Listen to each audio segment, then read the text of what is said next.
Welcome to Maximize Your Monday. And today's or this week's quote of the week. This week's quote of the week is, God will meet you where you are in order to take you where he wants you to go. I'm going to repeat that. God will meet you where you are to take you where he wants you to go. And that comes from Tony Evans. If you haven't heard about Tony Evans, phenomenal pastor, phenomenal communicator. One thing, before I even get into today's lesson, I want to give Tony a shout out because I was listening to one of his sermons a while back and it really touched me. It gave me a lot of value. If you have time, and I'll probably put it in the description or something like that, I'll give you a link to it. Go look at this sermon he did called Trusting God and Taking Risky Step of Faith.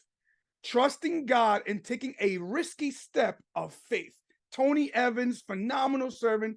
Go check that out. But back to the quote from Tony Evans. He says, God will meet you where you are in order to take you where he wants you to go. Now, I want you to think about that real quick. Let's break it down into two segments. Let's break it down the beginning of the quote. It says, God will meet you where you are. So regardless of your current circumstances, where you stand right now, regardless of your beliefs or challenges or what you're going through or what's happening in your life at the present moment, God meets us exactly where we are in life. How cool is that? That sometimes we think that we're not good enough. We're not perfect enough. We don't. Maybe we lack something, or we did something that wasn't right. Maybe we sinned. Maybe we did something we're not proud of. Maybe we made an accident. Maybe we did something that we really knew we shouldn't have done. God will meet us exactly right there to show us where he needs to go. See, this message, this quote conveys unconditional love, unconditional love, acceptance and understanding. Just to give you what I mean by unconditional love. I remember when I was a teenager, my mom let me borrow her car. And I was driving down the highway. I was gonna go play basketball with my boys. I was driving my mom's car, and I thought I was like speed racer. I was going on the highway, and for whatever reason, the guy in front of me like pumped his brakes, and I felt like I was about to hit this guy. I swerved to the left to avoid him, but when I swerved back to get back in alignment, the car started doing 360s in the middle of the highway. Thank God I didn't hit any cars, but I went smacked right into a tree. The car was totaled. My mom's car was totaled. When I walked into her house and told her what happened, she was like, no worries. I'm happy. I thank God that you're okay. The car can be replaced. You cannot. That's called unconditional love. As silly as I was as a teenager and was thinking I was a speed racer on the highway and ruined my mom's car, she had unconditional love for me. She accepted me for who I was. She was understanding. And it also reminded me of the prodigal son. There's a story in the Bible, the prodigal son, and in the Bible parable in Luke 15, go look it up.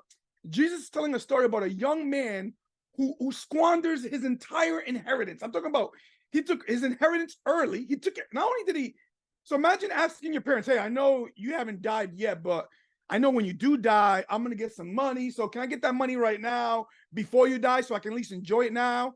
And this dude went and blew all the money, blew all the wealth, all that stuff, all his entire inheritance recklessly. Like he was recklessly living, and he found himself broke.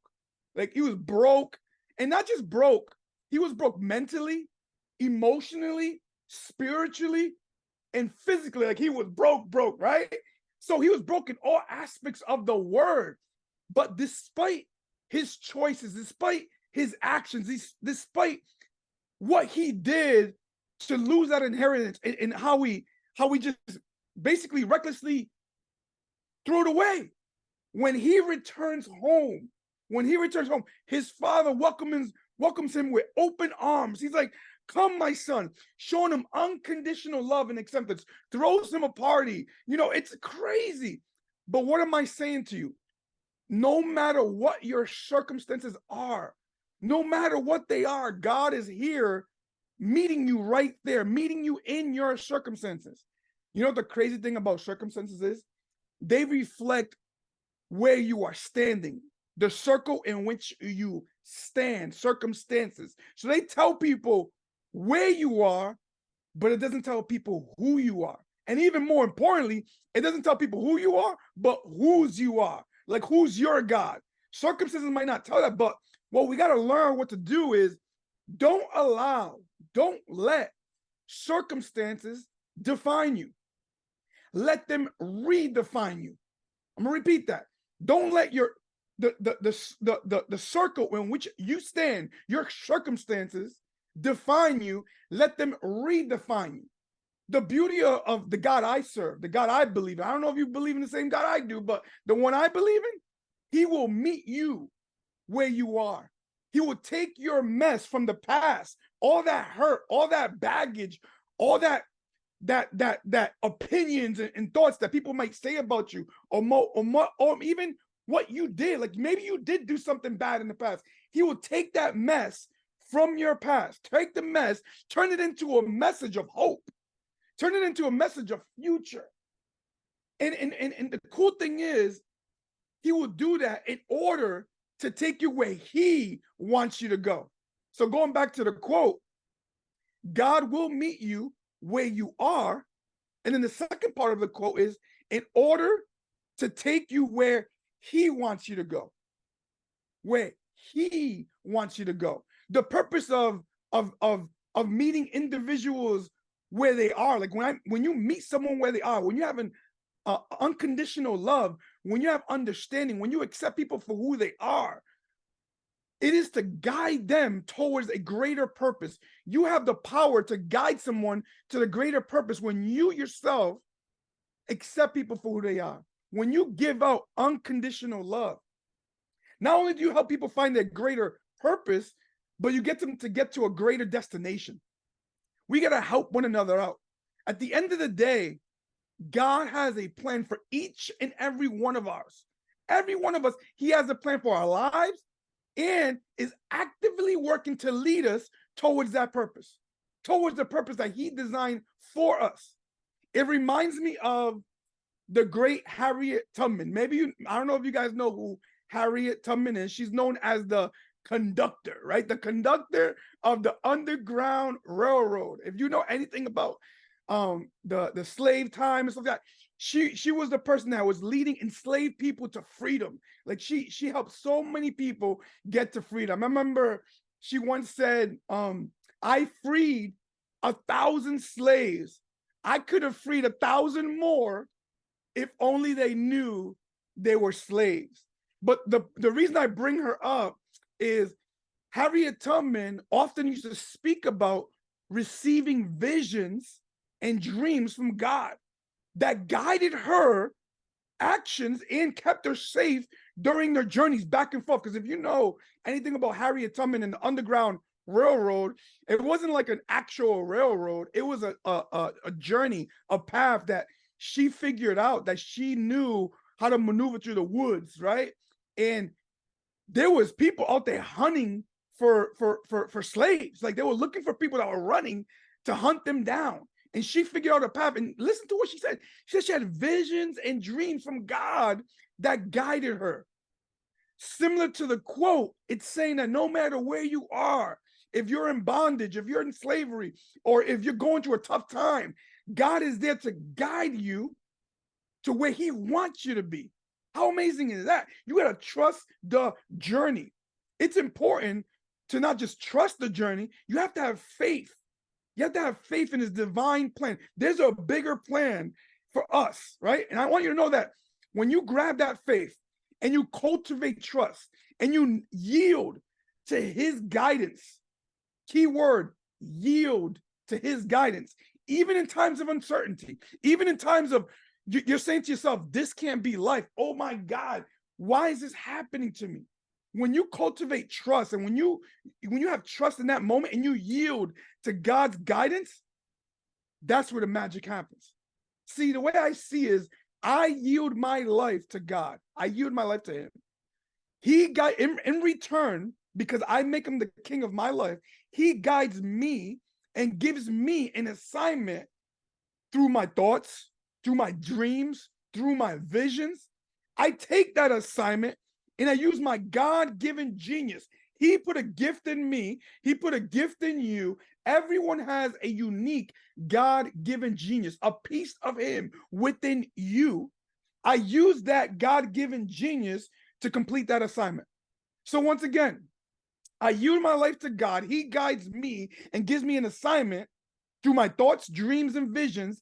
I take that assignment, use my God-given genius to complete that assignment. And in doing so, I not only serve him, but I also serve his kingdom and his children. And that right there is creating heaven on earth, because I'm using my assignment to make this world a better place. You get where I'm going with this? So my question to you is, what is your God-given genius? What's your divine purpose?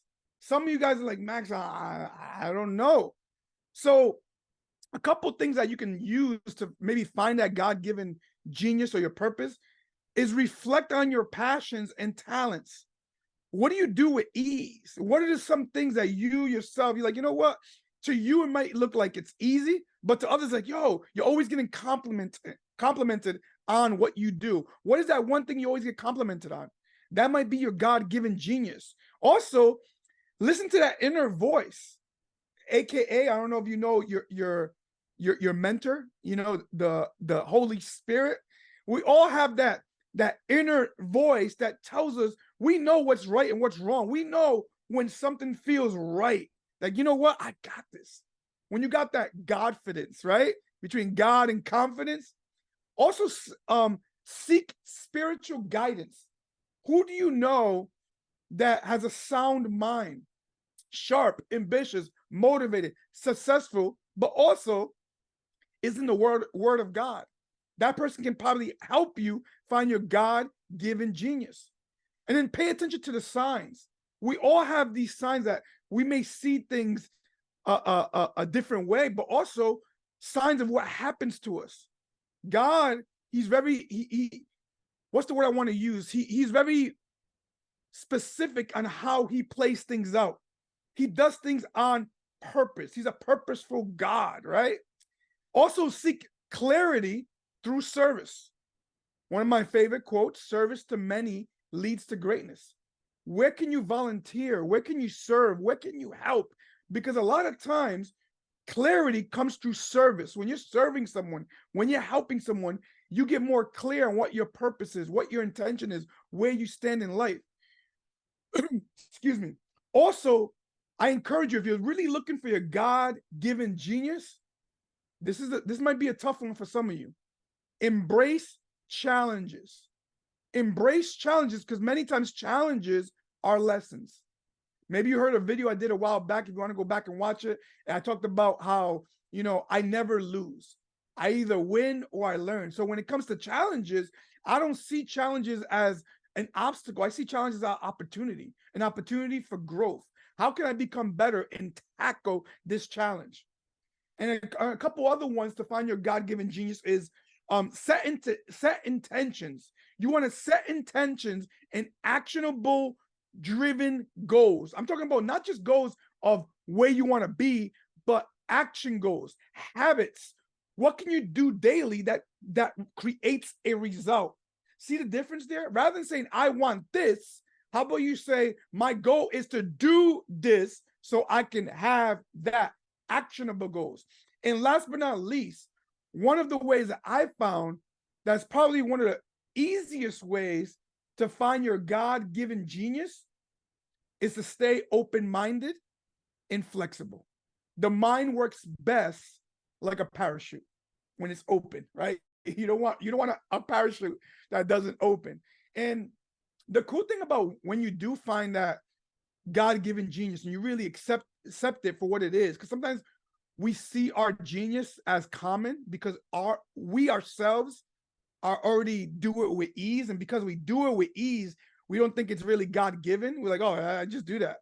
But when you truly follow God's direction, it can lead to a life of fulfillment, a life of purpose. And one of my favorite words, a life of impact.